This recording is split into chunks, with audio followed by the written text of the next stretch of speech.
కేంద్రీయ విశ్వవిద్యాలయం హెచ్యు OBC students association పిలుపు మేరకు పాల్గొన్న ఓబీసీ ఉద్యమ నాయకులు బీసీ రిజర్వేషన్ల సాధన కోసం తెలంగాణ రాష్ట్ర పర్యటనలో ఉన్న బిందేశ్వర్ ప్రసాద్ మండల్ మనవడు సూరజ్ మండల్తో పాటు తీన్మార్ మల్లన్న నవీన్, బీసీ ఐక్యవేదిక అధ్యక్షులు, JAC chairman Beri Ramachandra Yadav, BC federation అధ్యక్షులు ఆర్కే సాయన్న ముదిరాజ్, హైదరాబాద్ కేంద్రీయ విశ్వవిద్యాలయం HC university OBC students association పిలుపు మేరకు సావిత్రిబాయి పూలే డిఎస్టీ ఆడిటోరియం సమావేశంలో పాల్గొన్న సూరజ్ మండల్తో పాటు తీన్మార్ మల్లన్న మరియు JAC chairman Beri Ramachandra Yadav, RK Sayanna Mudiraj, BC federation అధ్యక్షులు పాల్గొన్నారు. ఓబీసీ స్టూడెంట్స్ జాతీయ అధ్యక్షులు కిరణ్ కుమార్ ఓబీసీ ఉద్యమం గురించి జరుగుతున్న అన్యాయాల గురించి కొంత వివరించిన తర్వాత మనమందరం సూరజ్ మండల్ ఉద్యమంలో పాల్గొందామని పిలుపునివ్వటం, చప్పట్ల ద్వారా మండల్ని ఆహ్వానించారు. మొదటగా సూరజ్ మండల్ బీసీ రిజర్వేషన్ల గురించి, సామాజిక, రాజకీయ, ఆర్థిక విషయాల గురించి, జరుగుతున్న అన్యాయాల గురించి సుదీర్ఘంగా ప్రసంగించడం జరిగింది. పోరాడితే తప్ప బీసీలకు న్యాయం జరగదని విద్యార్థులు మరియు పాల్గొన్న వారిని ఉద్దేశించి పేర్కొనడం జరిగింది. మహిళా దినోత్సవం సందర్భంగా మహిళలకు శుభాకాంక్షలు తెలియజేస్తూ 33% మహిళలకు రిజర్వేషన్ బిల్లు రాబోతోంది. మహిళలు కూడా పోరాటంలో పాల్గొని పార్లమెంట్లో, అసెంబ్లీలో బీసీ అత్యధిక స్థానాలు పోటీ చేసి గెలవాలని ఉద్బోధించారు. మహిళా దినోత్సవం సందర్భంగా సేవాభావంతో ఉన్న మహిళలను శాలువలతో, మెమెంటోలతో సత్కరించారు. తీన్మార్ మల్లన్న మాట్లాడుతూ కాంగ్రెస్ పార్టీ కుల జనగణన చేసింది తప్పులు తడకగా ఉందని, బీసీలకు న్యాయం జరిగే వరకు మన శత్రువులు ఎవరో గుర్తించి పోరాటం చేద్దామని పిలుపునిచ్చారు. అన్ని యూనివర్సిటీలలో విద్యార్థులు, ముఖ్యంగా యువకులు ముందుకు రావాలని, రాజకీయాల్లో పాల్గొంటే తప్ప బీసీలకు న్యాయం జరగదని విద్యార్థులకు చెప్పడం జరిగింది. బీసీ ఐక్యవేదిక అధ్యక్షులు మరియు SC ST BC minority JAC chairman Beri Ramachandra Yadav తన సందేశంలో పోరాడితే తప్ప మనకు అధికారం రాదు, అడుక్కుంటే అధికారం ఎవరు తప్పక మనం ఉద్యమించి విప్లవ రూపంలో పోరాడి మన హక్కులను సాధించుకోవాలని, రాజ్యాంగబద్ధంగా ఉన్న ఓటు అనే ఆయుధాన్ని వినియోగించి బీసీల ప్రభుత్వ లెక్కల ప్రకారం 56% ఉన్న మన ఓట్లు మనం వేసుకుంటే మన సీట్లే అధికంగా ఉంటుంది. మన ఓట్లు మనం వేసుకుని అధికారం సాధించుకోవాలి. బీసీ ఉద్యమం ఇక ఆగదు, ఏకం చేయాలని సదుద్దేశంతో ప్రతి బీసీకి ఐక్యవేదిక యొక్క లక్ష్యమును వివరిస్తూ ముందుకు పోతూ ఉన్నాం.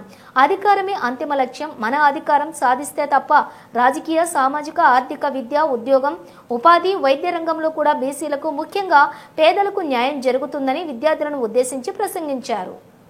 ముఖ్యంగా విద్యార్థులు, మేధావులు, యువత విప్లవ రూపంలో సూరజ్ మండల్కి మద్దతుగా పోరాటం చేద్దామని విద్యార్థి లోకానికి, యువతకు పిలుపునిచ్చారు. అధికారం మన లక్ష్యం. సామాజిక, రాజకీయ, ఆర్థిక, ఉద్యోగ, ఉపాధి, వైద్య, విద్య, న్యాయమే మన ముందున్న లక్ష్యమని తన సందేశంలో పేర్కొన్నారు. ఈ కార్యక్రమంలో సూర్యాపేట నుండి కంటెస్ట్ ఎమ్మెల్యే వట్టి జానయ్య యాదవ్ ప్రసంగిస్తూ బీసీ ఉద్యమం ఉధృతంగా చేద్దామని, దానికి యువతం ముందుకు రావాలని, ప్రతి మండల, జిల్లా అన్నింటా బీసీలకు జరుగుతున్న అన్యాయం గురించి విద్యార్థి లోకం, ముఖ్యంగా యువకులకు న్యాయం జరిగే వరకు పోరాడాలని చెప్పడం జరిగింది. ఈ కార్యక్రమంలో ముఖ్యులు, దేశవ్యాప్తంగా బీసీ ఉద్యమాన్ని బలోపేతం చేస్తున్న సూరజ్ మండల్, తీన్మార్ మల్లన్న, మాజీ ఐఏఎస్ ఆఫీసర్ చిరంజీవులు, బీసీ ఐక్యవేదిక అధ్యక్షులు బేరి రామచంద్ర యాదవ్, బీసీ ఫెడరేషన్ అధ్యక్షులు ఆర్కే సాయన్న ముదిరాజ్, బీసీ ఉద్యమకారుడు లక్ష్మణ్ యాదవ్, ప్రవీణ్ యాదవ్, వెంకటేష్ యాదవ్, పెద్దలు, అభిమానులు, ఓబీసీ ఎస్సీయు విద్యార్థులు పాల్గొని సమావేశం విజయవంతం చేయడం జరిగింది. సమావేశం తర్వాత భోజనాలు ఏర్పాటు చేసి అందరినీ సంతృప్తి పరచడం విశేషం.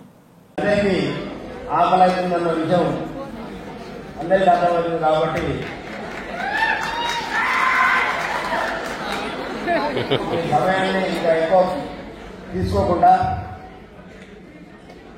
మనం జరుగుతున్నటువంటి అన్యాయాల మీద ఇప్పటివరకు మాట్లాడినటువంటి పెద్దలందరూ కూడా మాట్లాడడం జరిగింది. నేను ఒక 2 నిమిషాలు మాత్రమే, 2 నిమిషాలు చెప్పి ముగిస్తా.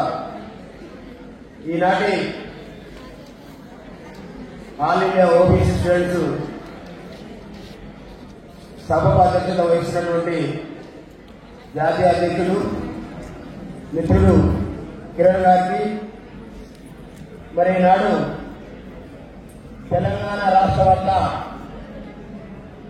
1000 లక్షల కళ్లతో ఎదురు చూస్తున్నటువంటి రాజ్యాధికారాన్ని సాకారం చేయాలనేటటువంటి గొప్ప లక్ష్యాన్ని ఎంచుకుని ఈనాడు తెలంగాణ బలిజ బీసీ ఉద్యమాన్ని ముందు తీసుకుపోతా ఉన్నటువంటి మన నాయకులు, శాసన మండలి సభ్యులన్న తీన్మార్ మల్లన్న గారికి, వేదిక మీద నిలబడినటువంటి పెద్దలు, వేదిక ముందు నిలబడినటువంటి భవిష్యత్తు బీసీ ఉద్యమంలో భాగస్వామ్యులుగా ఉండి రాజ్యాధికారాన్ని సాధించే లక్ష్యంలో మరి భాగస్వామ్యంగా మారబోతున్నటువంటి సెంట్రల్ యూనివర్సిటీతో పాటు వివిధ యూనివర్సిటీకి చేసినటువంటి విద్యార్థులందరికీ కూడా నమస్కారాలు తెలియజేస్తూ ముందుగా మహిళా దినోత్సవ శుభాకాంక్షలు తెలియజేస్తా ఉన్నాను.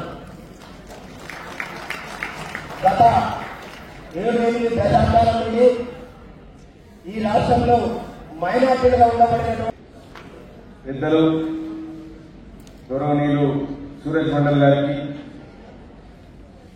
అలాగే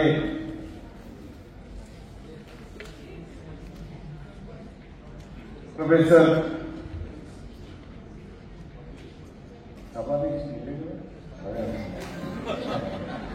అలాగే సోదరుడు కార్పొరేషన్ చైర్మన్, మాజీ ఎమ్మెల్యే, మాజీ విప్ అయినటువంటి అనిల్ గారికి, అలాగే రిటైర్డ్ ఐఏఎస్ ఆఫీసర్ చిరంజీవి గారికి, వేదిక మీద ఉన్నటువంటి పెద్దలందరికీ పేరు పేరున నమస్కారం తెలియజేసుకుంటూ, ఎందుకంటే యాత్ర సమయంలో అందరి పేరు జై భీమ్, జై పెరియార్, జై మండల్, జై Karpoori and all the icons of backward classes. Esteemed guests on the dais, I'll just name the honorable women members because there are so many and I want to cut short. Professors को अब class 1 घंटे का लेना पड़ता है, तो वो एक आदत से बन गई है. आज इतने सारे ऑनरेबल गेस्ट हैं तो जल्दी हो. I'll just name Geetika ji,